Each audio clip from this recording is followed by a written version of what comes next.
شروع کرتی ہوں اس معبود کے نام سے جو بڑا رحمان اور رحیم ہے۔ آج کے آڈیو ویژول کلاس میں ہم 18ویں صدی کے فرانس کی معاشی اصلاحات اکنامک ریفارمز آف فرانس کے تعلق سے واضح طور پر سمجھیں گے، کیونکہ فرانس میں رونما ہونے والے انقلاب کی یہ ایک اہم کڑی ہے۔ فرانس کی معاشی حالت لوئی 15 کے دور سے ہی خراب تر ہو گئی تھی، جسے سنبھالنے کی کوشش لوئی 16 نے کی۔ لوئی 16 نے اپنے دور حکومت میں 1774 عیسوی سے 1789 عیسوی کے درمیان ایک کے بعد ایک 4 ماہر معاشیات کو بحال کیا، لیکن ہر بار پارلیمنٹ، ملکہ میری اینٹونیٹ، تاجر طبقہ اور عوام کے سامنے وہ مجبور اور بے بس ہوتا رہا اور آخرکار وہ ناکام ہو گیا۔ سلطنت کے ساتھ ساتھ اسے اپنی جان بھی گنوانی پڑی۔ بہرحال آج اس کلاس میں ہم ٹرگوٹ کے 6 ایڈکٹس، نیکر کے معاشی اصلاحات، کیلون کے 5 بڑے اصلاحات کے علاوہ برنے کے معاشی اصلاحات سے بھی واقف ہوں گے، ساتھ ہی اس دوران ہونے والے اہم واقعات سے بھی آگاہ ہوں گے۔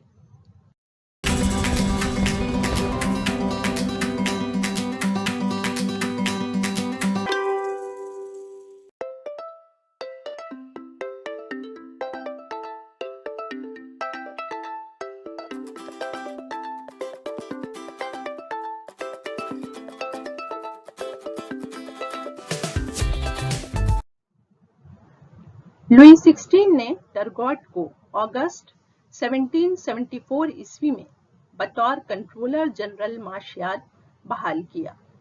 ٹرگوٹ نے معاشی حالت کو کنٹرول کرنے کے لیے اپنا اصول کوئی دیوالیہ نہیں، ٹیکس میں اضافہ نہیں، کوئی قرض نہیں لینا اور 6 ایڈکٹس پیش کیا۔ ٹرگوٹ کی ان 6 ہدایات میں نمبر 1، بلا معاوضہ جبری مزدوری کو دبانا۔ نمبر 2، دستکاری تنظیموں کے خاص اصولوں کو دبانا۔ نمبر 3، مراعات کا خاتمہ اور تینوں اسٹیٹس کو ٹیکس کے تابع کرنا۔ نمبر 4، شاہی خرچ میں اصلاحات لانا۔ نمبر 5، آزاد تجارت کا قانون نافذ کرنا اور نمبر 6، رواداری کا خاتمہ شامل تھا۔ ٹرگوٹ کی 6 ہدایات میں پہلی 2 ہدایات کو پرتشدد مخالفت کا سامنا کرنا پڑا۔ اس نے جب اناج کی آزاد تجارت پر کام کرنا شروع کیا تو اس کی سخت مخالفت ہوئی۔ اس مخالفت کی بڑی وجہ 1774 عیسوی میں پیداوار کا کم ہونا تھا، جس کی وجہ سے 1774 اور 1775 عیسوی کے موسم سرما اور موسم بہار کی شروعات میں روٹی کی قیمت میں اضافہ ہو گیا۔ فرانسیسی 1 روپے کی روٹی کی قیمت اچانک سے بڑھ کر 26 روپے ہو گئی۔ شہر سے گاؤں تک ہاہاکار مچ گئی، فاقہ کشی کی نوبت آ گئی۔ تاجروں کے گیہوں گودام کو لوٹا جانے لگا۔ اپریل 1775 عیسوی میں آٹے کی جنگ فلار وار چھڑ گئی، جو کہ فسادات کا ایک سلسلہ تھا۔ پیرس اور اس کے گرد و نواح کے دیہاتی علاقوں میں وقفے وقفے سے ہونے والے فساد میں تقریباً 300 لوگ مارے گئے۔ آٹے کی یہ جنگ فرانس میں آنے والی بڑی تبدیلی کی پہلی علامت تھی۔ بعض مورخین اسے فرانسیسی انقلاب کی شروعات مانتے ہیں۔ ٹرگوٹ کی دوسری تمام ہدایات پر چرچ اور پارلیمنٹ نے احتجاج جتایا۔ باوجود اس کے ٹرگوٹ کی پالیسی بہت حد تک کامیاب ہوئی، لیکن فساد اور احتجاج کے سبب ٹرگوٹ کو ناکامی کا سامنا کرنا پڑا اور اسے مئی 1776 عیسوی میں کنٹرولر جنرل کے عہدے سے ہٹا دیا گیا۔